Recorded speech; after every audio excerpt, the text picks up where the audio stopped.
Soon the day. Our gathering song this morning is number 146, Soon the Day Will Arrive. Please rise in body or spirit.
Good morning. Welcome to the Unitarian Universalist Society. We are grateful for a time of inspiration, reflection, and connection. Whether you join us today with joy in your heart, weighted with burdens, or searching for meaningful connections, we are glad that you are here. I'm Madison Colquette. My pronouns are she, her, and I am your ministerial intern for this congregational year. I am a blonde white woman. Today I'm wearing a green sweater, and I'm standing in UUS's pulpit at the front of our sanctuary.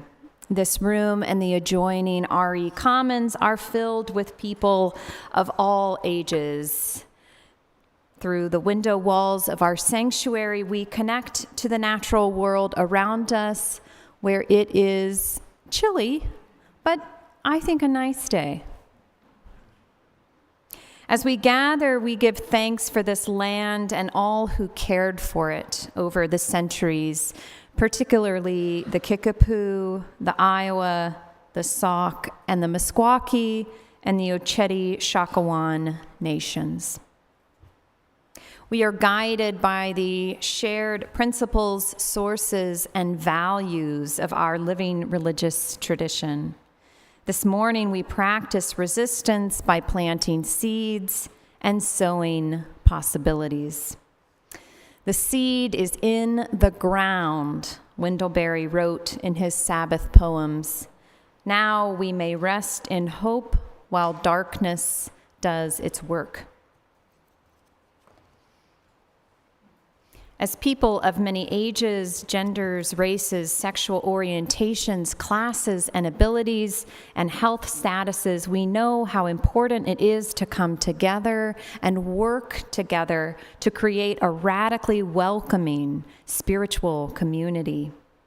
As Unitarian Universalists, our faith expresses our core value of love through how we agree to be together and to support each other.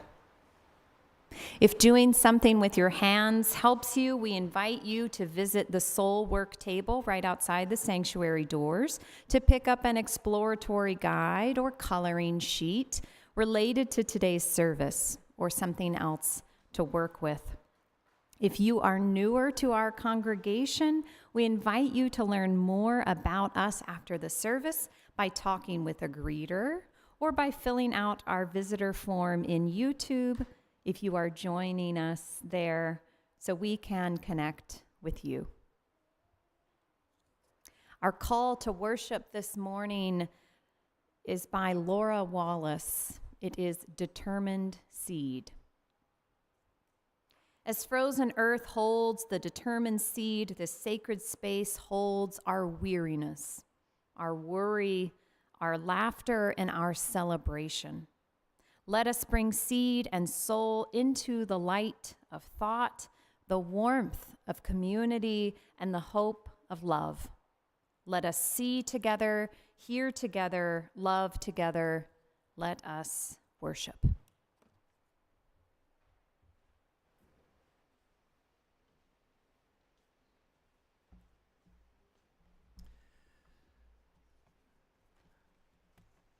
Our hymn is number 360, Here We Have Gathered. Please rise in body or spirit.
Good morning. I'm Kara Beauchamp, a worship associate and member of this congregation. I'm a 60-year-old white woman with white hair, and my pronouns are she and her. As we light our chalice this morning, let it remind us that we are a community of care and connection, and that the tendrils of our connections support us in reaching beyond what seems possible. Let us join together in saying our chalice lighting words as Judy lights our chalice.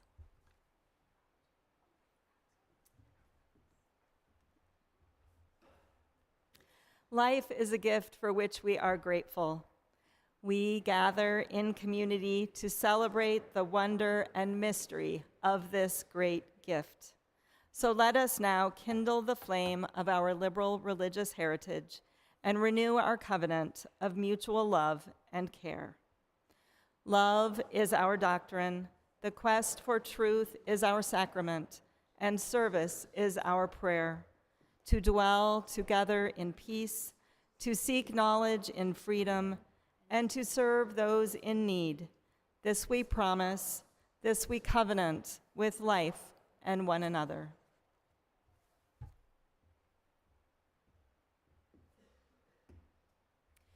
Today, we also kindle a candle for justice and healing. In a world marked by injustice and suffering, may this flame serve as a beacon of hope and a reminder of our commitment to making the world a better place. We're particularly mindful this morning of yesterday's attacks on Venezuela and the capture and abduction of President Maduro and his wife Celia. We acknowledge that there is a complexity of feelings coming up, perhaps shock, fear, relief, confusion, uncertainty, even anger. We acknowledge the complexity of President Maduro, him personally and his government, and acknowledge the importance of peacemaking efforts and protecting civilians. I want to read an excerpt from the UUA's statement on the military strikes.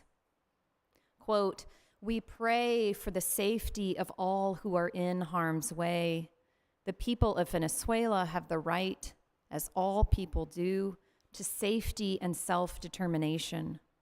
And we raise our voices and pledge our active solidarity along with all people of faith and conscience who will, in the coming days and weeks, put values into action in the pursuit of peace, justice, and freedom for all our neighbors at home and around the world." As I light this candle for justice and healing, we will hold a time of silence to pray for the people of Venezuela.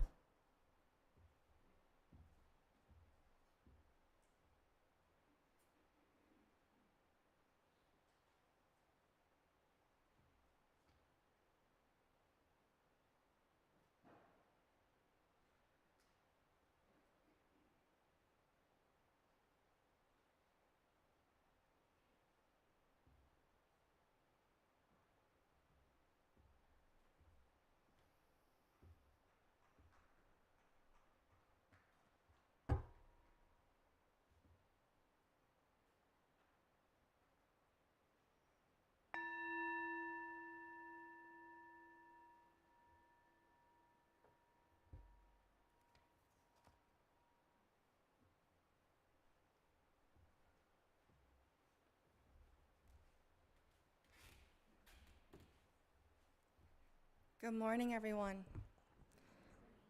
My name is Leah Kaminsky. I use she, her pronouns, and I am the religious education coordinator here at UUS.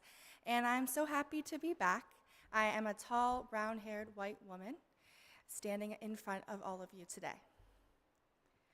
This story is adapted from when we used to have a classroom that taught spirit play lessons.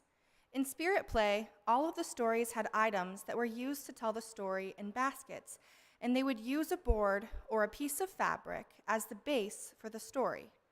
Since you all can't come up close and see all the small items that would be in the story basket, Nick turned the story into pictures for the screens. They are sad they can't be here with us today, but they hope we'll think hard about why this is our time for all ages today. Let's begin. This is a seed. Most plants make seeds. The beginning of a plant is curled up inside each seed. All seeds can grow into the same kind of plant that made them if they get what they need to grow. All seeds need some things that are the same, and some seeds need something special, but Madison will talk about that more later.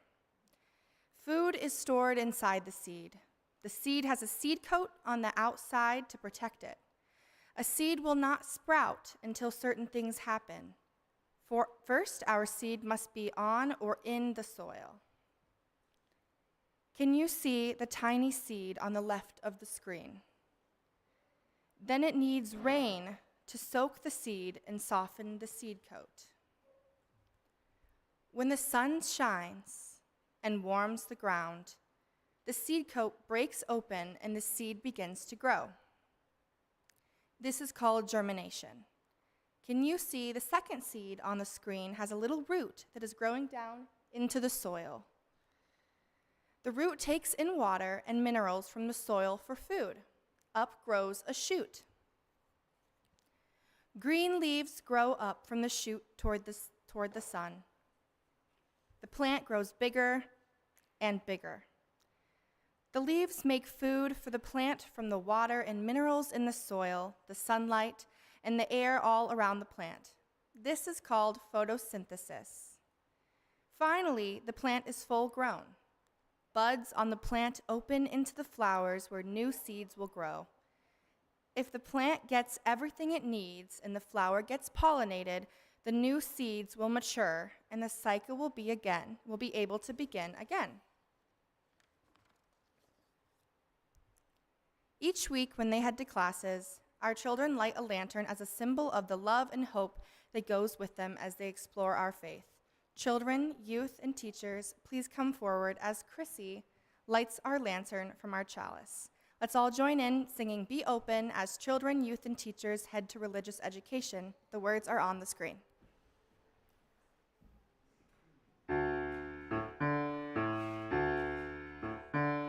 Be open for something wonderful to happen. Be open to the possibility. Be open for something wonderful to happen. Be open to the possibility. Aye, aye, aye, aye, aye, aye, aye, aye.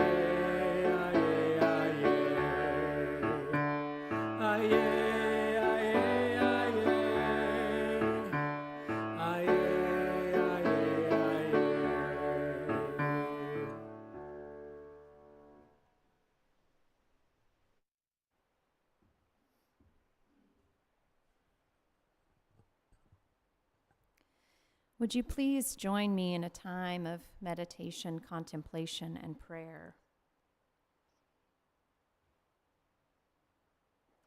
Spirit of life, we're marking the start of a new year while also trying to make sense of what's happened in Venezuela amongst unease, uncertainty, even dread.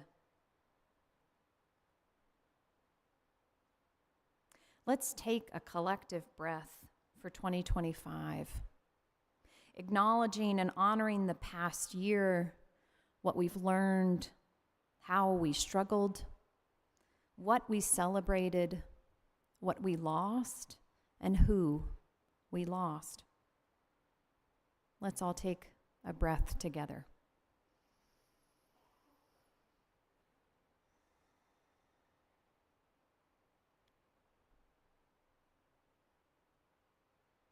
Now I invite you to take a collective breath for 2026.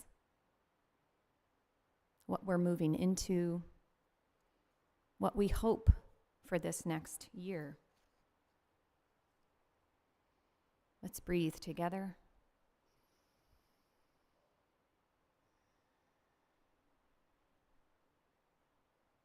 We breathe not alone, but together. And so we pray not alone, but together. We offer this prayer through the Spirit of life, the God of our understanding for those who are suffering, including ourselves. However you are entering 2026, you are here, and you are connected, and you belong. Amen.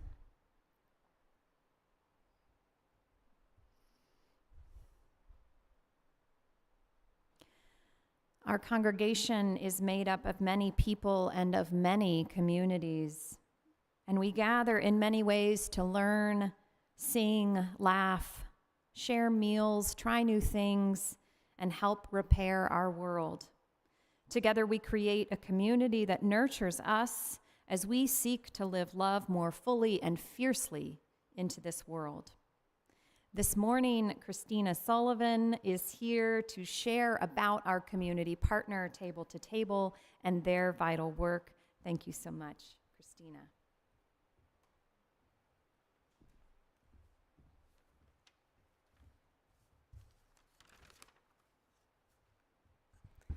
Hello. Hi. Thank you so much for having me at the top of the new year. My name is Christina Sullivan, she, her pronouns. I'm the Donor Relations Officer at Table to Table. Thank you so much for having me today, and thank you for sharing your generosity with Table to Table again this year. I think most of you are pretty well acquainted with us, but for any newcomers, Table to Table is a local food rescue organization serving all of Johnson County. We take excess food that is still good and prevent it from going to waste by redistributing it to people in our community that have limited or uncertain access to food. According to the USDA, 40% of all food produced in our country goes to waste. 40%. Meanwhile, food costs have skyrocketed since 2020. More and more neighbors are facing food insecurity. Our mission is to increase food equity and reduce environmental harm by collecting and redistributing surplus food through partner organizations to people who can use it. We accomplish this through 3 main programs. What we are most known for is our traditional route-based system, involving our fleet of rescue vans going on multiple scheduled routes a day, 6 days a week, powered by a team of over 100 dedicated volunteers. Some of you I see in the audience, so good to see you. On routes, volunteers pick up excess food from grocery stores, warehouses, and other retailers and immediately redistribute it to support organizations such as food pantries, shelter houses, and free meal programs. Our second program is our gleaning program. We partner with farmers and gardeners by sending volunteers to harvest the produce they won't be able to get to before it goes to waste. 15,000 pounds of fresh local produce was harvested through the gleaning program this past season and went to area food pantries. Thank you. Lastly, we are continuing to expand our relatively new program of intercepting semis with undeliverable food. Semi-loads of product get rejected all the time for silly reasons. Food that is packaged with the wrong brand, inventory discrepancies, one burst pallet causing the whole truckload to be rejected are just a couple of examples. This is a major contributing factor to the food waste problem in the U.S. But food that is unsellable can still be perfectly good to eat. We are fortunate to be situated on a major interstate, making Table to Table a convenient stop instead of heading to the landfill to throw away perfect food. A couple of weeks ago, a driver called us and said they had a semi-truck load of eggs that had turned over. Now that sounds like a messy situation, but we learned just how well eggs are packed. We were able to recover half of that load. That is 6,000 dozen eggs. 72,000 eggs for anyone trying to do the math in their seat right now. If you've worked or volunteered for a food pantry, you know that eggs are one of the most sought after foods, so being able to rescue that many was amazing. If you've been involved, this gets me a little emotional, so stick with me. If you've been involved with food pantries or hunger relief organizations lately, you know that it has been a particularly challenging year. In fiscal year 2025, our food access partners served 1 in 5 Johnson County residents. This is more than the population of Coralville. 5 years ago, that number was 1 in 7.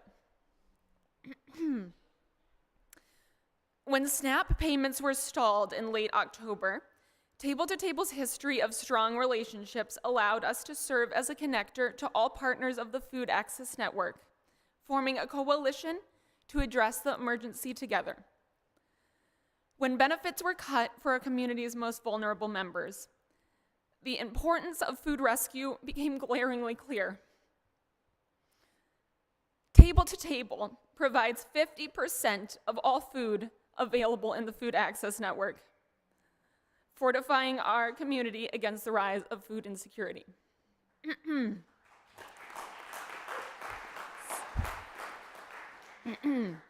Table to Table rescued 2.6 million pounds of good food last year, an estimated of $9 million worth of food. For every $1 donated to Table, $12 worth of food is rescued. Food is a necessity and a human right. In a country of abundance, there is no reason why anyone should ever have to question how they are getting their next meal. Your gift of $50 delivers fruits and veggies for a family of 3 for a month. A gift of $160 supports all the costs for a food rescue route, rescuing several hundred pounds of food. $252 provides food for a week of free lunch program meals, serving around 100 people per meal. This is one of my favorite parts of sharing with you. With your gifts last year, you all helped cover the cost of 7 weeks of free lunch program meals. That's over 4,000 meals.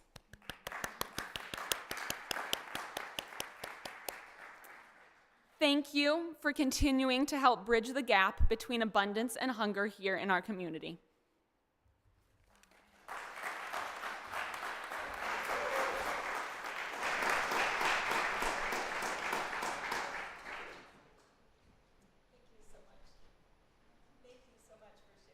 Christina, and for all the work that your organization does.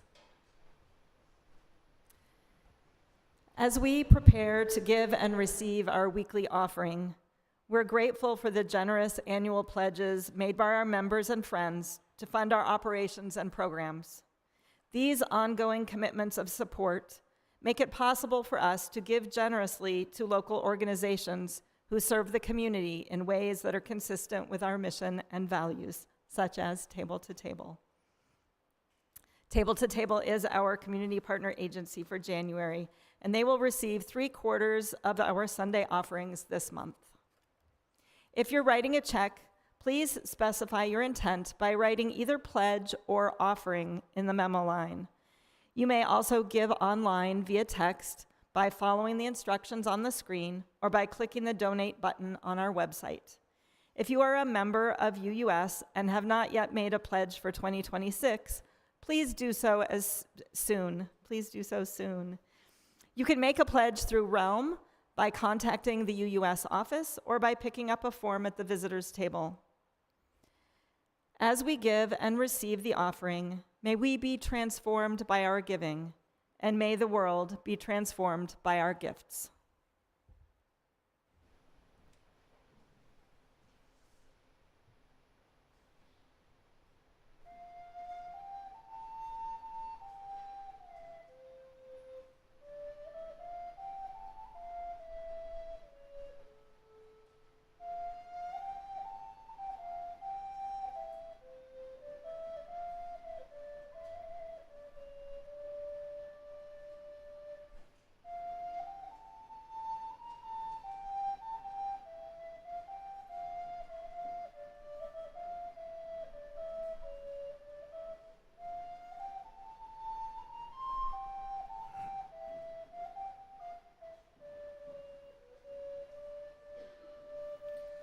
The old year now away is fled, the new year it is entered. Then let us all our sins down tread, and joyfully all appear. Let's merry be this holiday, and let us run with sport and play. Hang sorrow, let's cast care away. God send us a merry new year. And now with New Year's gifts each friend unto each other they do send. God grant we may our lives amend, and that truth may now appear. Now like the snake cast off your skin of evil thoughts and wicked sin, and to amend this new year begin. God send us a merry new year. And now let all the company in friendly manner all agree, for we are here welcome all may see unto this jolly good cheer. I thank my master and my dame, the which are founders of the same. To eat, to drink now is no shame. God send us a happy new year. Come gives more liquor when I do call. I'll drink to each one in this hall. I hope that so loud I must not bawl, so unto me lend an ear. Good fortune to my master send, and to our dame, which is our friend. Lord bless us all, and so I end. God send us a happy new year.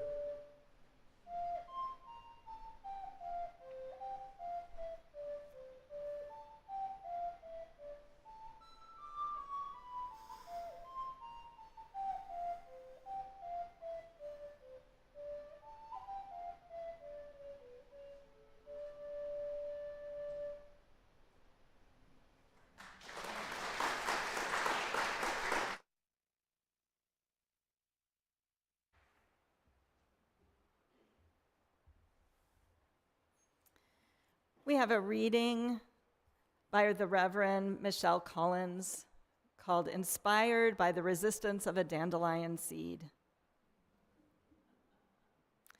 There is a crack in the world where light finds its way through. The seed arrives on wind, lands in darkness between stone and stone, and begins its work in secret. Roots press downward through grit and shadow, seeking moisture in places meant to be barren. They do not ask permission. They do not apologize for their hunger or their being.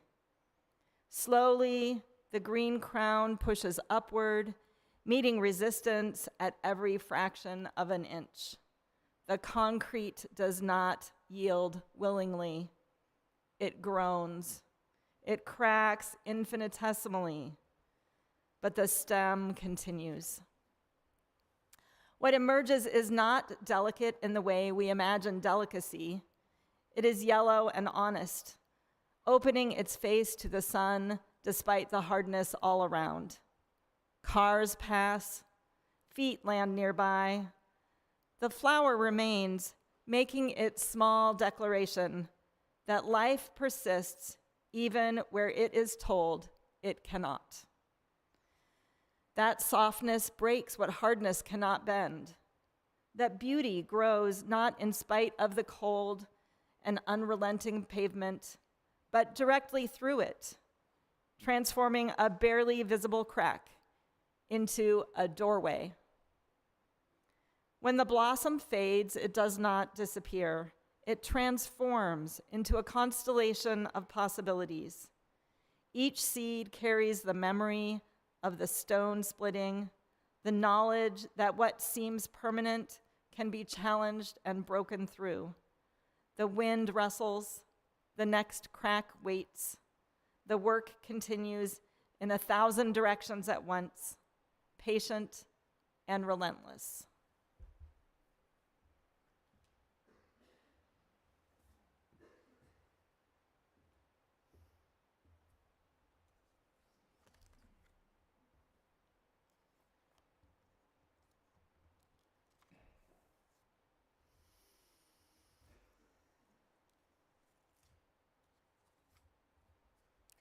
I was reading a piece from the eco-theologian Betsy Crawford, and she referenced Wendell Berry's poem, February 2nd, 1968. Berry wrote this poem 3 days into the deadly Tet Offensive of the Vietnam War. And on that day, he wrote, "In the dark of the moon, in flying snow, in the dead of winter, war spreading, families dying, the world in danger, I walk the rocky hillside, sowing clover." In the middle of war, in the dark winter of cold February, on frozen ground, Berry sows seeds. And specifically, he sows clover, a plant of deep nourishment and renewal. So clover is a member of the legume family, one of the most ancient and largest plant families on Earth. As legumes, clovers fix nitrogen using symbiotic bacteria in their roots and are therefore natural fertilizers for healthy soil. Farmers often use clover in crop rotation to replenish soil that has been depleted of necessary nitrogen. Clover is also a valuable food source for grazing livestock and for bees. For these reasons, the domestication of clover caused substantial increases in agricultural productivity and sustainability. On that dark and cold night in the dead of winter, after learning about a deadly military action, Berry didn't sow seeds for his summer table. Berry sowed a plant specifically used to nourish soil, a plant for the future. Berry sowed seeds of possibility. The clover that Berry planted that night would eventually germinate when the soil temperature warmed and the seed absorbed the necessary moisture. The clover seed would split into two, allowing the seed's embryo to emerge, and a root would grow down into the soil to anchor the plant, while the plant's stem would grow upward toward the soil's surface. We saw this on the slides earlier. Underground, the clover develops a more extensive root system to build up energy reserves for reproduction. Then, the clover flowers in late spring and early summer to attract pollinators. Once pollinated, seed pods develop, and the seeds mature over several weeks, eventually becoming ready for dispersal through wind, animals, and like Berry, through our own hands.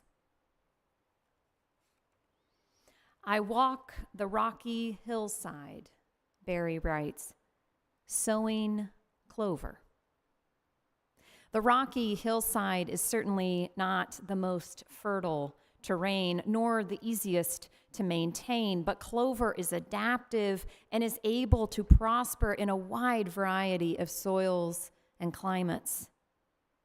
Clover and legumes in general is able to do this thanks in part to symbiosis, its relationships with other species. Many legumes, including clover, host bacteria in their roots.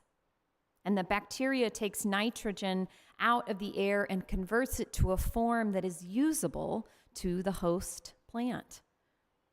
The legume acting as a host and the bacteria acting as a provider of usable nitrate form a symbiotic relationship where both benefit.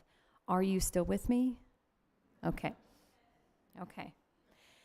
These symbiotic relationships offer us a profound lesson in interdependence, collaboration, and mutual support.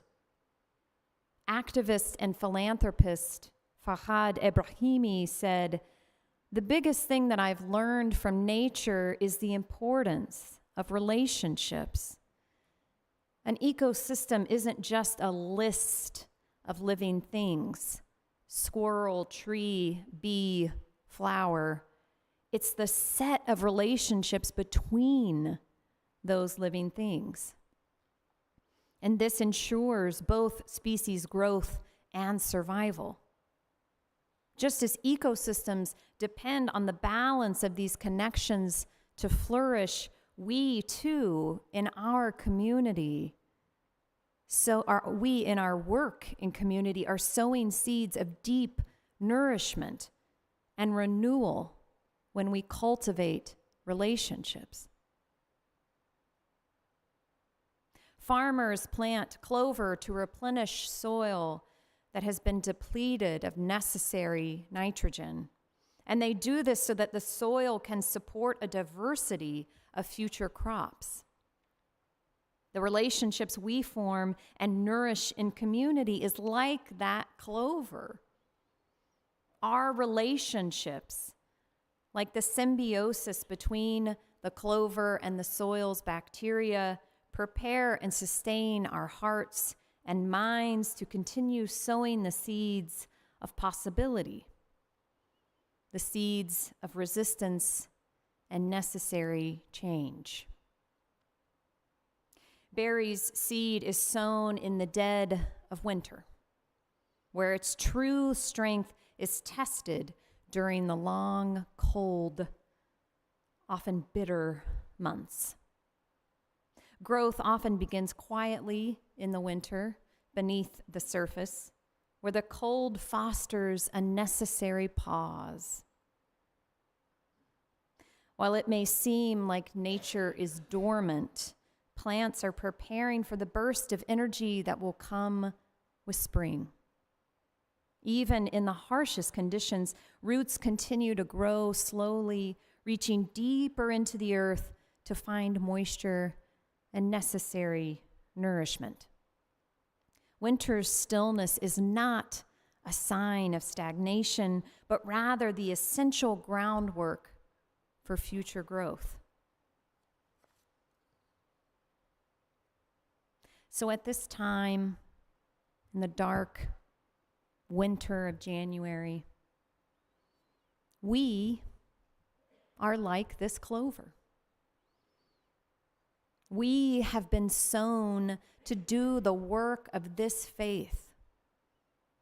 We have been sown to do the work of this congregation, to live love more fully and fiercely into this world. And like Berry's seeds, we will not thrive without the nourishment of our relationships.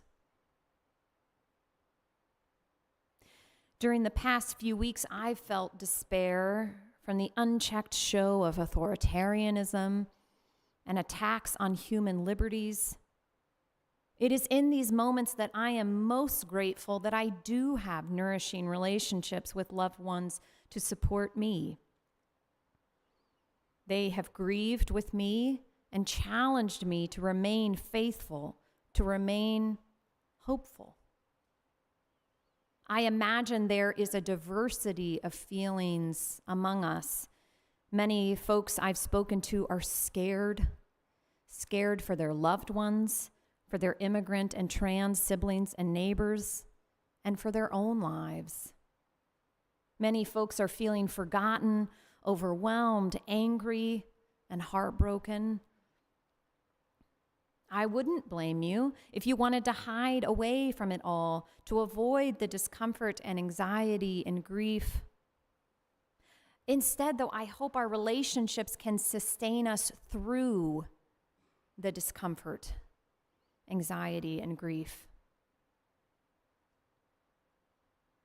In his last manuscript, The Dispersion of Seeds, Henry David Thoreau wrote, "I have great faith in a seed.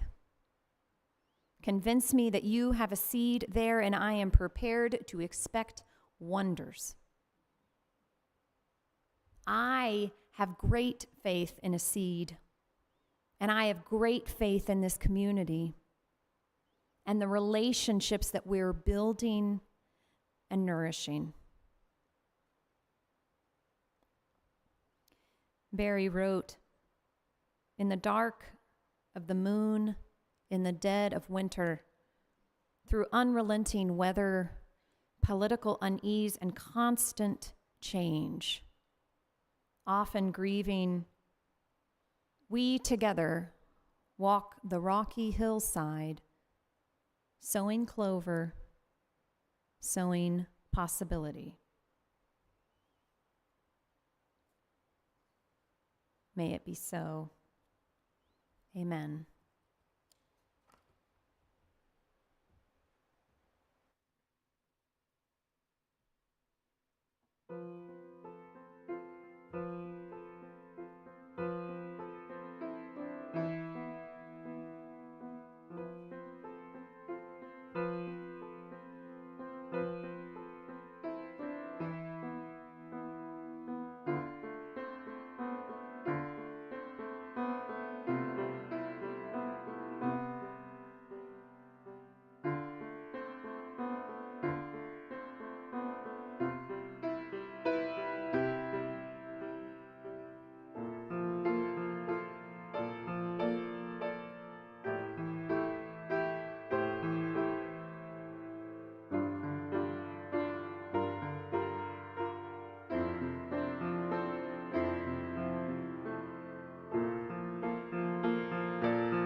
May what has been shared today help us more fully affirm our interconnection and live into love and justice.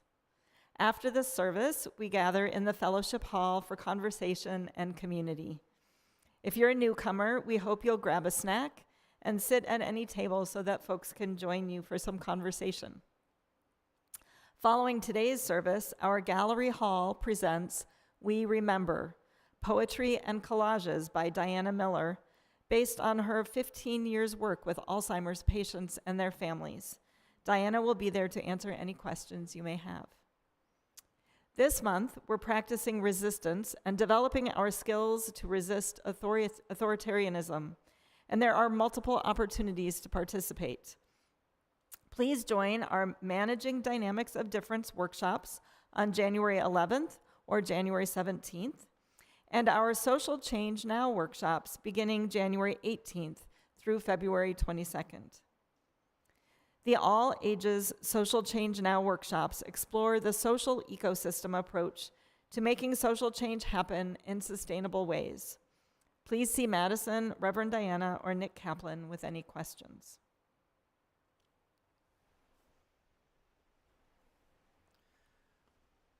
Our closing hymn is number 317, We Are Not Our Own. Please rise in body or spirit.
Please join me in the words for extinguishing our chalice.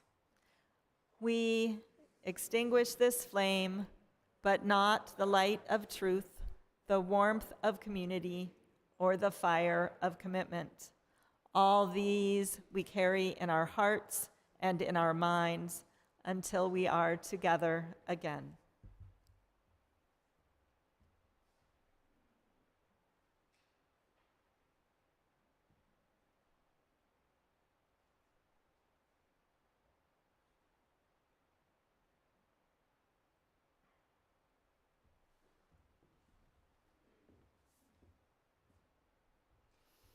Through our relationships, through our work together, and through our faith, may we sow seeds of hope, resistance, and possibility. May it be so.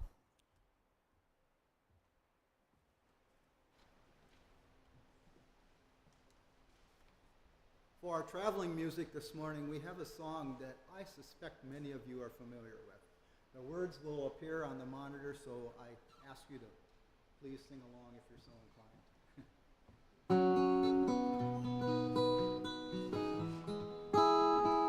inclined. Inch by inch and row by row, gonna make this garden grow. All it takes is a rake and a hoe and a piece of fertile ground.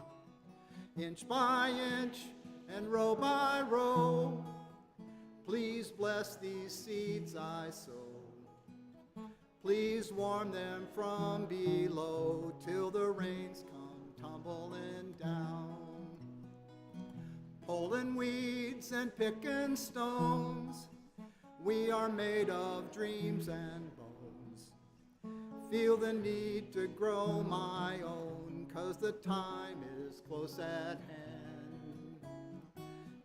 River grain, the sun and rain, find my way in nature's chain, and tune my body and my brain to the music from the land. Inch by inch and row by row, gonna make this garden grow. All it takes is a rake and a hoe and a piece of fertile ground.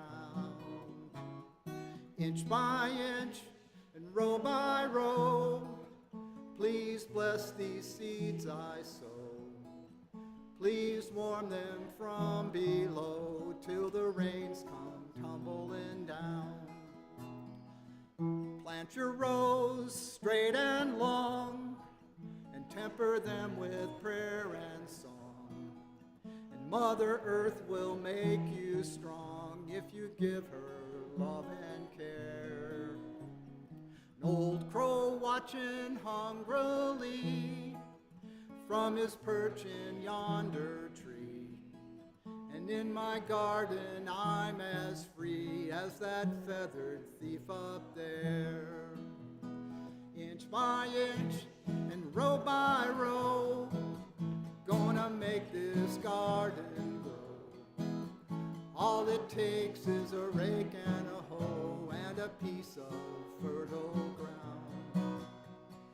Inch by inch and row by row, please bless these seeds I sow. Please warm them from below